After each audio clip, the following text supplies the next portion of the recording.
Mr. Chairman, delegates and alternates to this Republican convention, I am honored by your nomination, and I accept it.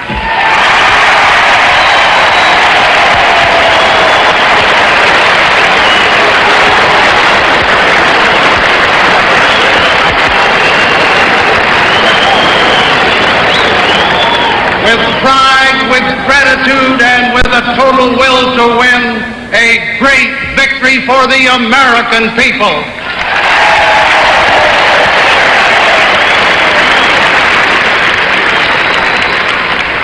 We will wage a winning campaign in every region of this country, from the snowy banks of Minnesota to the sandy plains of Georgia.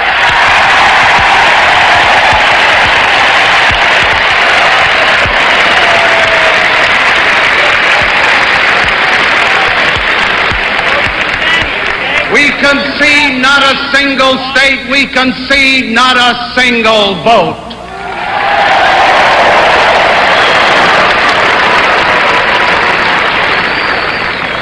This evening, I am proud to stand before this great convention as the first incumbent president since Dwight D. Eisenhower who can tell the American people America is at peace.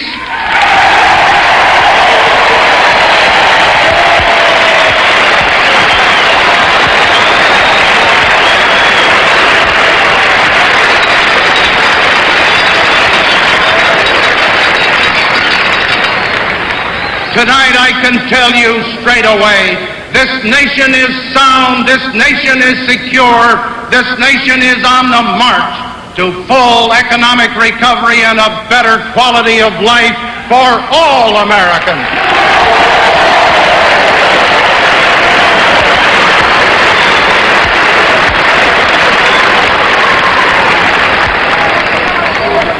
And I'll tell you one more thing. This year, the issues are on our side.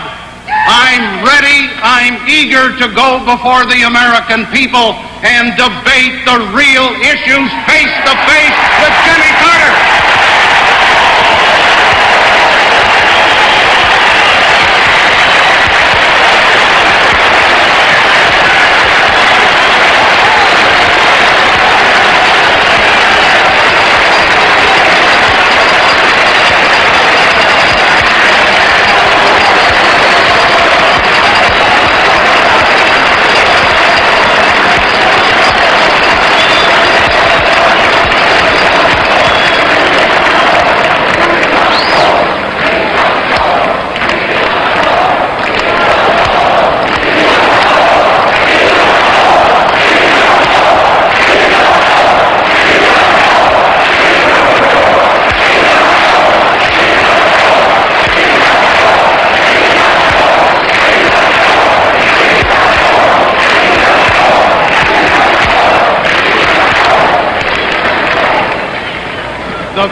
The American people have a right to know firsthand exactly where both of us stand.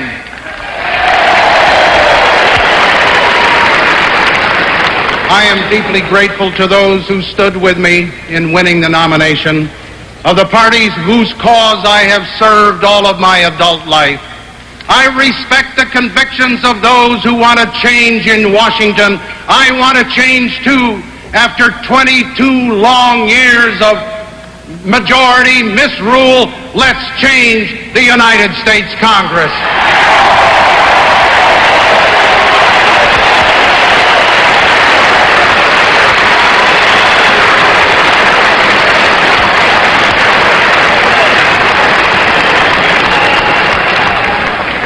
My gratitude tonight reaches far beyond this arena to countless friends whose confidence, hard work, and unselfish support have brought me to this moment. It would be unfair to single out anyone, but may I make an exception for my wonderful family, Mike, Jack, Steve, and Susan, and especially my dear wife, Betty.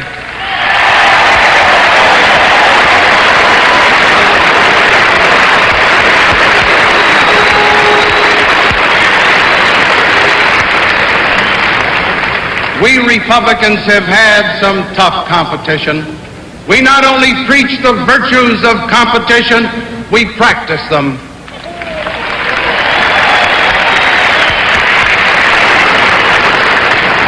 But tonight we come together not on a battlefield to conclude a ceasefire, but to join forces on a training field that has conditioned us all for the rugged contest ahead.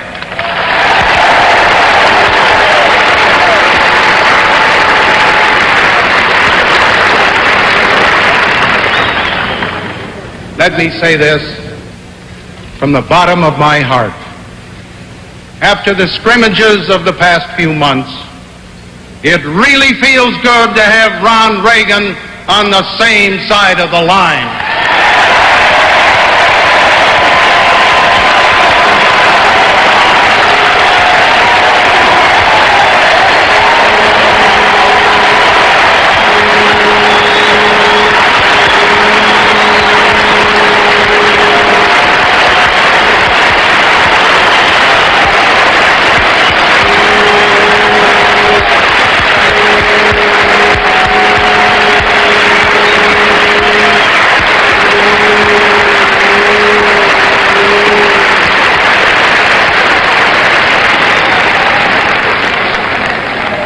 To strengthen our championship lineup, the convention has wisely chosen one of the ablest Americans as our next Vice President, Senator Bob Dole of Kansas.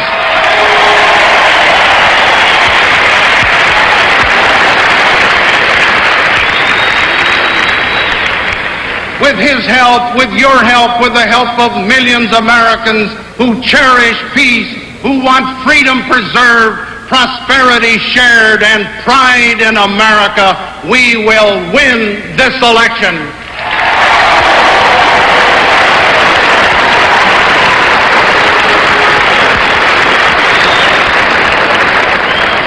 I speak not of a Republican victory, but a victory for the American people. You at home listening tonight, you are the people who pay the taxes and obey the laws. You are the people who make our system work. You are the people who make America what it is. It is from your ranks that I come, and on your side I stand.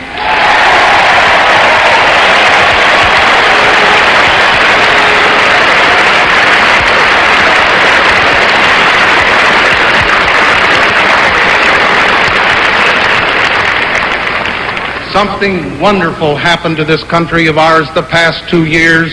We all came to realize it on the 4th of July. Together out of years of turmoil and tragedy, wars and riots, assassinations and wrongdoing in high places, Americans recaptured the spirit of 1776. We saw again the pioneer vision of our revolutionary founders and our immigrant ancestors.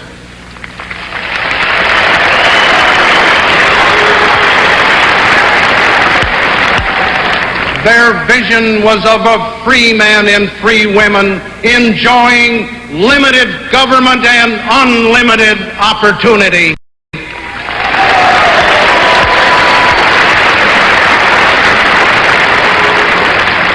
The mandate I want in 1976 is to make this vision a reality. But it will take the voices and the votes of many more Americans who are not Republicans to make that mandate binding and my mission possible. I have been called an unelected president, an accidental president. We may even hear that again from the other party, despite the fact that I was welcomed and endorsed by an overwhelming majority of their elected representatives in the Congress who certified my fitness to our highest office.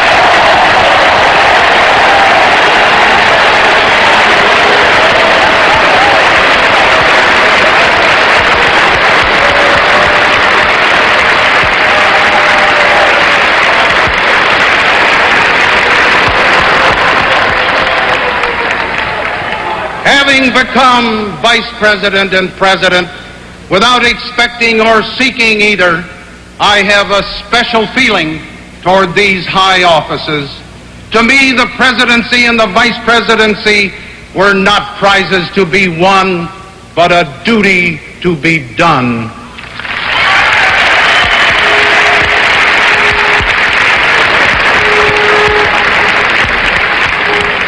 So tonight it is not the power and the glamour of the presidency that leads me to ask for another 4 years.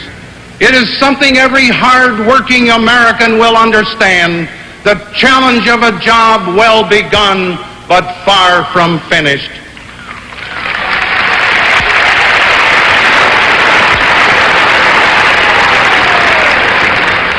Two years ago, on August 9, 1974, I placed my hand on the Bible which Betty held and took the same constitutional oath that was administered to George Washington. I had faith in our people, in our institutions, and in myself. My fellow Americans, I said, our long national nightmare is over. It was an hour in our history that troubled our minds and tore at our hearts. Anger and hatred had risen to dangerous levels, dividing friends and families. The polarization of our political order had aroused unworthy passions of reprisal and revenge. Our governmental system was closer to stalemate than at any time since Abraham Lincoln took that same oath of office. Our economy was in the throes of runaway inflation, taking us headlong into the worst recession since Franklin D. Roosevelt took the same oath. On that dark day, I told my fellow countrymen, I am acutely aware that you have not elected me as your president by your ballots, so I ask you to confirm me as your president with your prayers.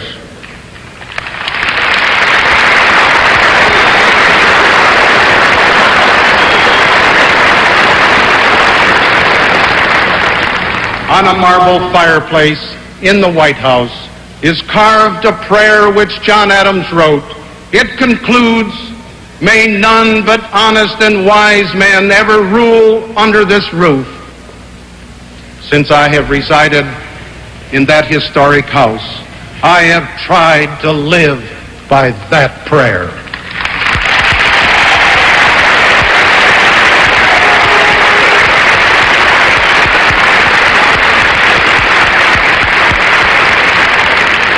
I faced many tough problems. I probably made some mistakes. But on balance, America and Americans have made an incredible comeback since August 1974.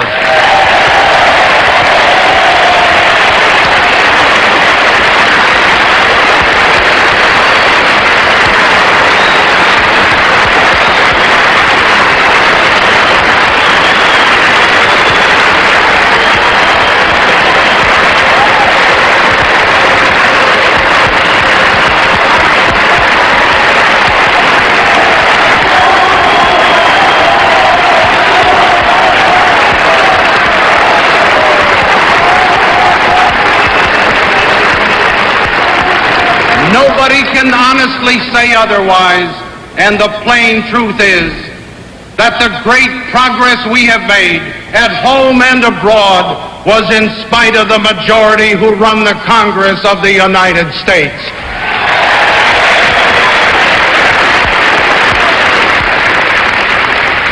For 2 years, I have stood for all the people against a vote-hungry, free-spending congressional majority on Capitol Hill.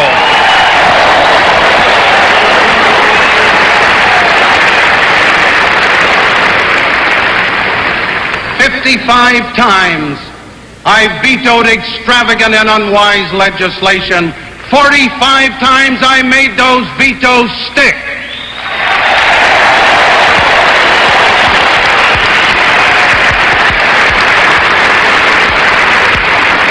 Those vetoes have saved American taxpayers billions and billions of dollars. I am against the big tax spender and for the little taxpayer.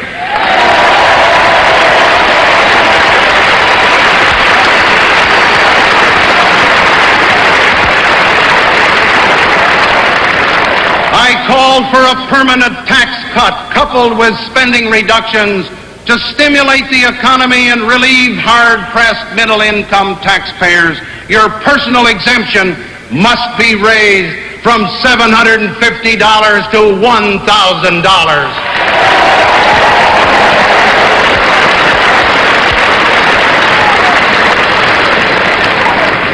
The other party's platform talks about tax reform, but there's one big problem. Their own Congress won't act.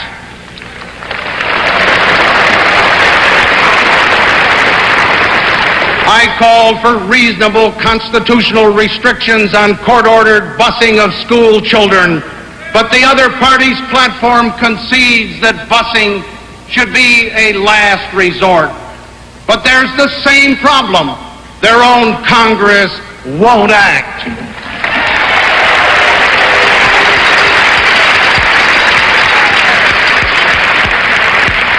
I called for a major overhaul of criminal laws to crack down on crime and illegal drugs.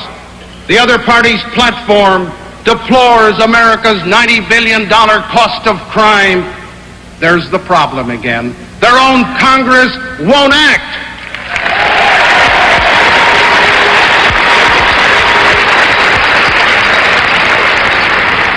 The other party's platform talks about a strong defense. Now here's the other side of the problem. Their own Congress did act. They slashed $50 billion from our national defense needs in the last 10 years. My friends, Washington is not the problem. Their Congress is the problem.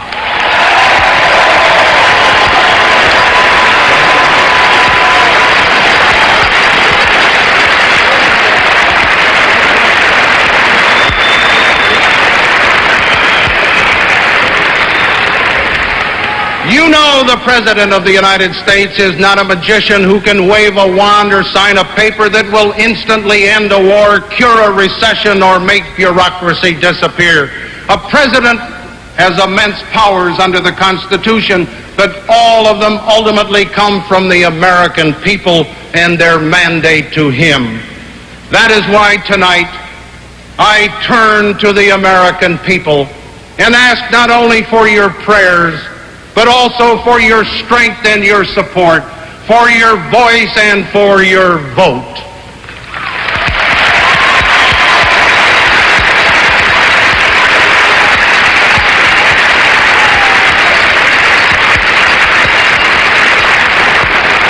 I come before you with a 2-year record of performance without your mandate. I offer you a 4-year pledge of greater performance with your mandate.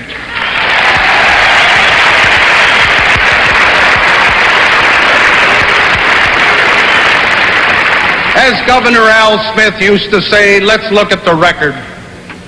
2 years ago, inflation was 12%. Sales were off. Plants were shut down. Thousands were being laid off every week. Fear of the future was throttling down our economy and threatening millions of families. Let's look at the record since August 1974. Inflation has been cut in half. Payrolls are up. Profits are up. Production is up. Purchases are up. Since the recession was turned around, almost 4 million of our fellow Americans have found new jobs or got their old jobs back. This year, more men and women have jobs than ever before in the history of the United States.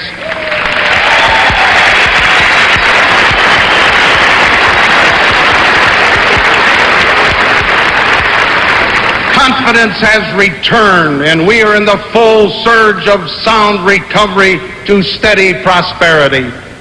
2 years ago, America was mired in withdrawal from Southeast Asia. A decade of Congresses had shortchanged our global defenses and threatened our strategic posture. Mounting tension between Israel and the Arab nations made another war seem inevitable. The whole world watched and wondered where America was going. Did we in our domestic turmoil have the will, the stamina, and the unity to stand up for freedom? Look at the record since August 2 years ago. Today, America is at peace and seeks peace for all nations. Not a single American is at war anywhere on the face of this earth tonight.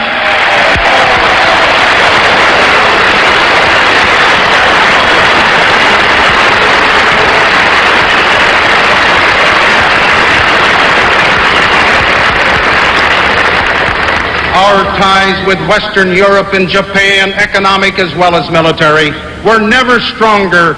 Our relations with Eastern Europe, the Soviet Union, and mainland China are firm, vigilant, and forward-looking.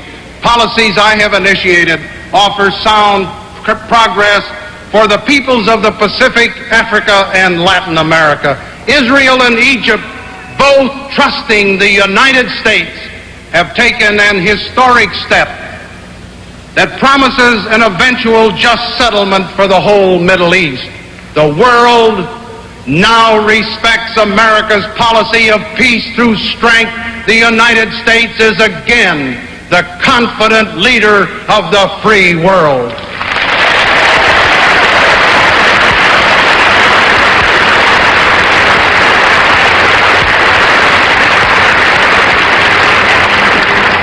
Nobody questions our dedication to peace, but nobody doubts our willingness to use our strength when our vital interests are at stake, and we will.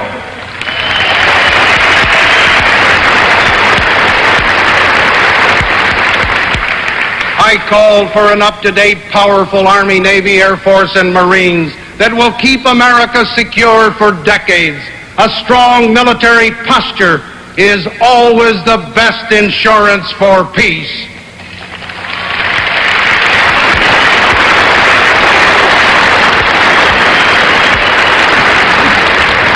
But America's strength has never rested on arms alone. It is rooted in our mutual commitment of our citizens and leaders in the highest standards of ethics and morality, and in the spiritual renewal which our nation is undergoing right now.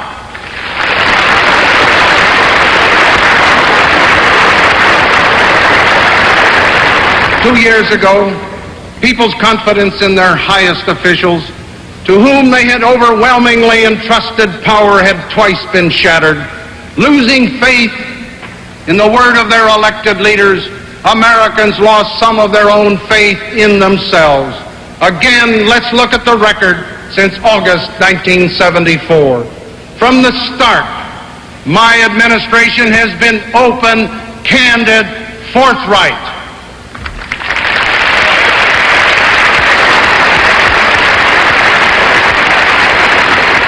While my entire public and private life was under searching examination for the vice presidency, I reaffirmed my lifelong conviction that truth is the glue that holds government together, not only government, but civilization itself.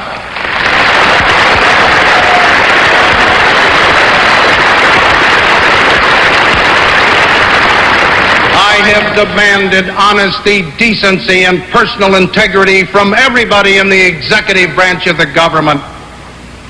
The House and Senate have the same duty.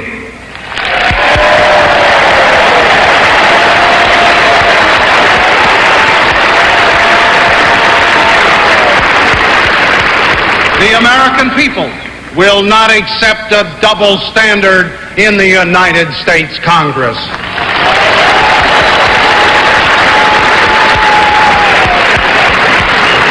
Those who make our laws today must not debase the reputation of our great legislative bodies that have given us such giants as Daniel Webster, Henry Clay, Sam Rayburn, and Robert A. Taft.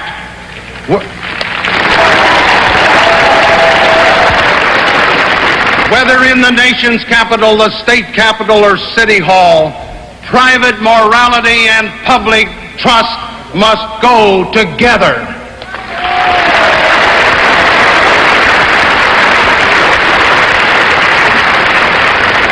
From August of 1974 to August of 1976, the record shows steady progress upwards toward prosperity, peace, and public trust.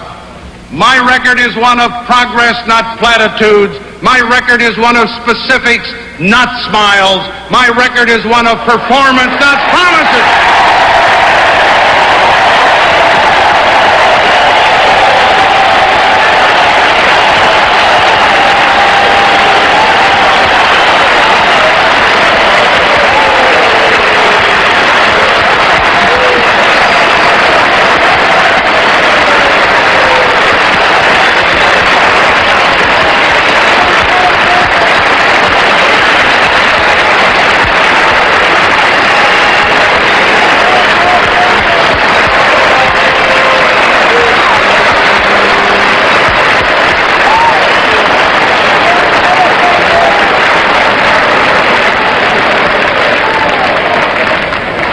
It's a record I am proud to run on. It is a record the American people, Democrats, Independents, and Republicans alike, will support on November 2nd.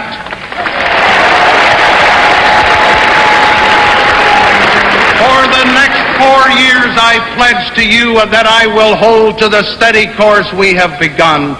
But I have no intention of standing on the record alone. We will continue winning the fight against inflation. We will go on reducing the dead weight and impudence of bureaucracy.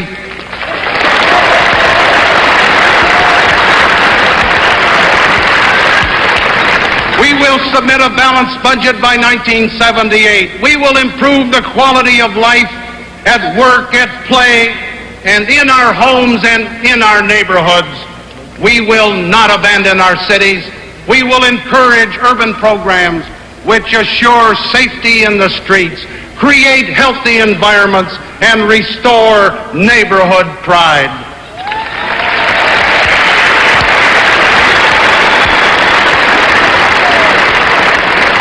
We will return control of our children's education to parents and local school authorities.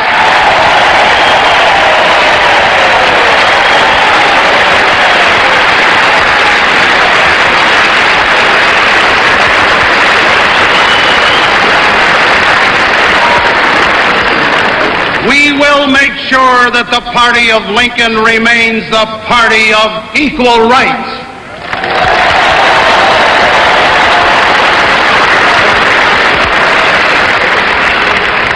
We will create a tax structure that's fair for all of our citizens, ones that preserves the continuity of the family home, the family farm, and the family business.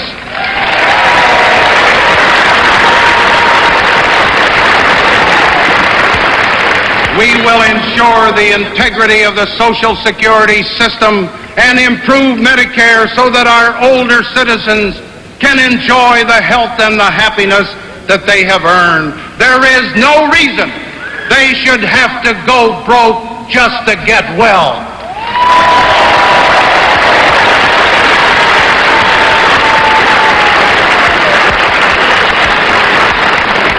We will make sure that this rich nation does not neglect citizens who are less fortunate, but provides for their needs with compassion and with dignity. We will reduce the growth and the cost of government and allow individual breadwinners and businesses to keep more of the money that they earn.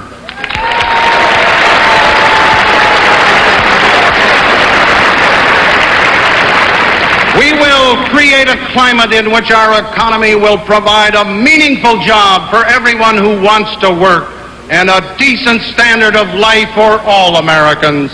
We will ensure that all of our young people have a better chance in life than we had, an education they can use and a career they can be proud of.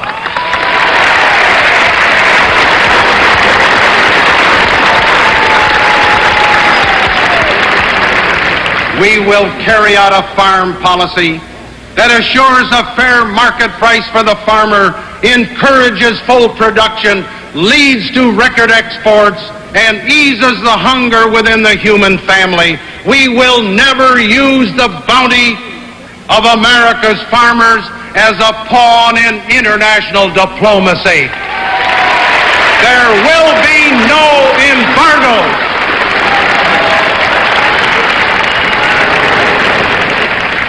We will continue our strong leadership to bring peace, justice, and economic progress where there is turmoil, especially in the Middle East. We will build a safer and saner world through patient negotiations and dependable arms agreements, which reduce the danger of conflict and horror of thermonuclear war. While I am president, we will not return to a collision course that could reduce civilization to ashes.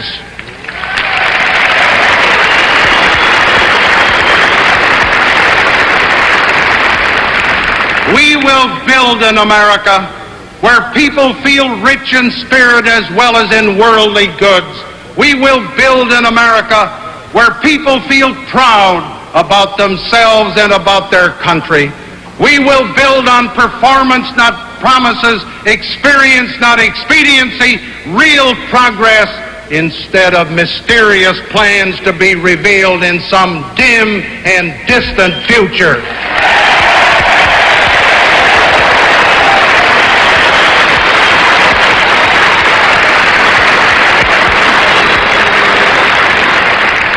The American people are wise, wiser than our opponents think. They know who pays for every campaign promise. They are not afraid of the truth. We will tell them the truth.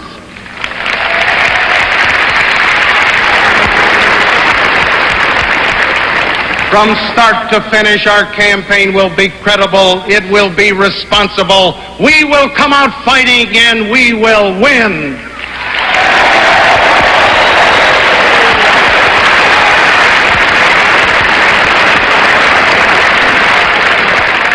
Yes, we have all seen the polls and the pundits who say our party is dead.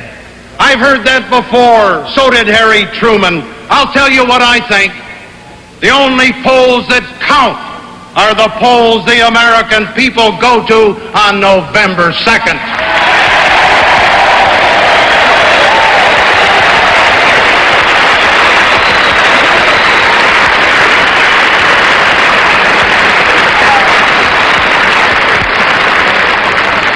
And right now I predict that the American people are going to say that night, Jerry, you've done a good job.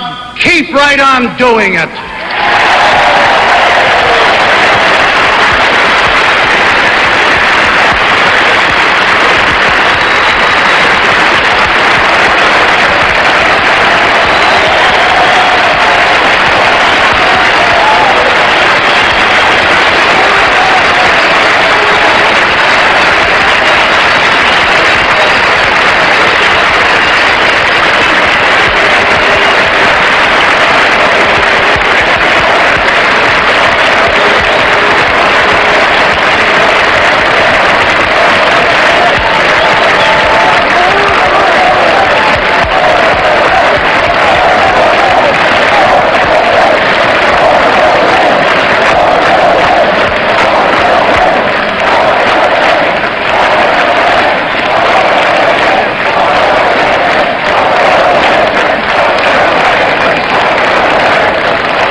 As I try in my imagination to look into the homes where families are watching the end of this great convention, I can't tell which faces are Republicans, which are Democrats, and which are independents. I cannot see their color or their creed. I see only Americans.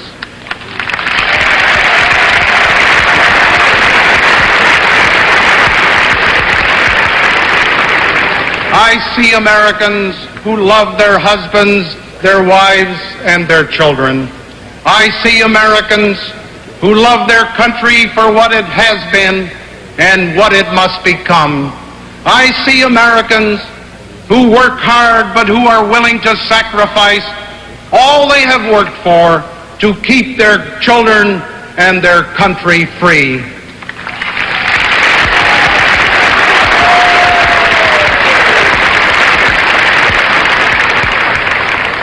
I see Americans who in their own quiet way pray for peace among nations and peace among themselves. We do love our neighbors, and we do forgive those who have trespassed against us.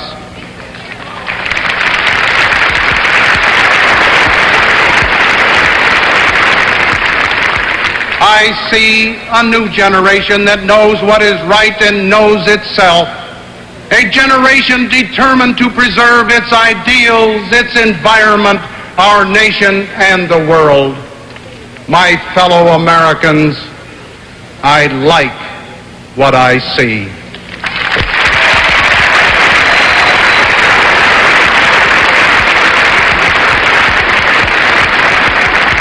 I have no fear for the future of this great country.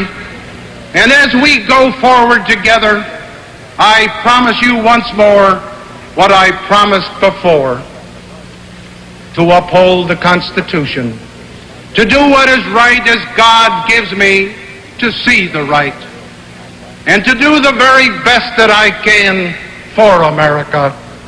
God helping me, I won't let you down. Thank you very much.